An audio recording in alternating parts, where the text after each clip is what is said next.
A new Marvel movie? It will simply be the biggest blockbuster. That's what we all think right when a Marvel movie is released. Well, it is true most of the time, but sometimes things can go way opposite than what we expect, just like now. People were already expecting the Venom sequel, Venom: Let There Be Carnage, to be the biggest movie of the weekend, obviously due to that Marvel factor in the success of the original Venom released back in 2018. But what if we tell you that there is another movie which was released almost 10 days earlier than Venom Sequel, but it not only has defeated Venom: Let There Be Carnage, but it has completely overtaken it, with more than double the box office sales compared to Venom Sequel. Sounds unreal, right? What is this movie we're talking about? Stay tuned with us to find out. As part of a stunning boost for the theatrical industry, Venom: Let There Be Carnage went live to $90.1 million at the domestic box office on its first weekend, marking the biggest three-day debut of the pandemic era and igniting the biggest weekend overall since COVID-19 closed theaters in March of 2020. For the first time since the beginning of the crisis, domestic box office revenue was less than 15% behind the same weekend in 2019. 2 years ago, the comic hit Joker premiered to a total of $96.2 million on the same weekend. Venom 2 is the second best October launch of all time, behind only one film, which has completely overtaken Venom 2. The most successful film of the weekend was the Chinese blockbuster, The Battle at Lake Changjin. It made $203 million during the three-day weekend and $235 million from Thursday through Sunday, which marked the beginning of China's week-long National Day holiday, which is often a bonanza for the box office.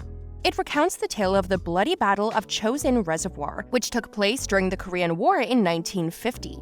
In China, this is seen as the most significant victory of the war, which is referred to as the war to resist American aggression and aid Korea. Wu Jing stars in the picture, which was co-directed by famous Chinese and Hong Kong directors Chen Kaige, Choi Hak, and Dante Lam, and co-directed by Dante Lam. China's most well-known actor, Wu, is most known for his role as the main character in the 2015 action film Wolf Warrior, as well as the sequel, which became an even bigger hit. China's powerful Central Propaganda Department, as well as the country's top film director, commissioned The Battle at Lake Changjin for release.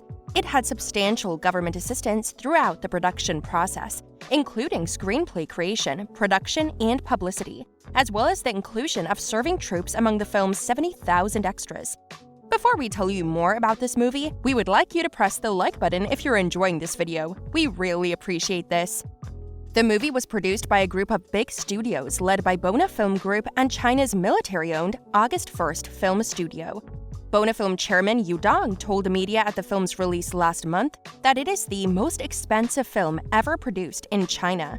It was originally claimed that the film had a budget of 1.3 million yuan, which is approximately $200 million, according to The Hollywood Reporter. As a result of the film's success, Chinese-produced films in the region have recently become popular, and the Chinese box office has surpassed the United States as the world's most successful during the COVID-19 pandemic.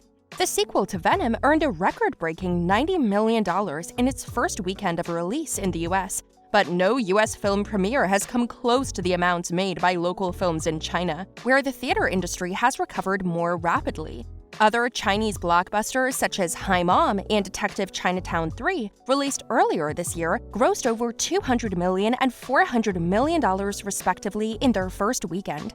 The James Bond film, No Time to Die, has also been released in a number of international countries ahead of its release in the United States. But still, it has brought in $119 million in revenue, which is clearly far from $200 million.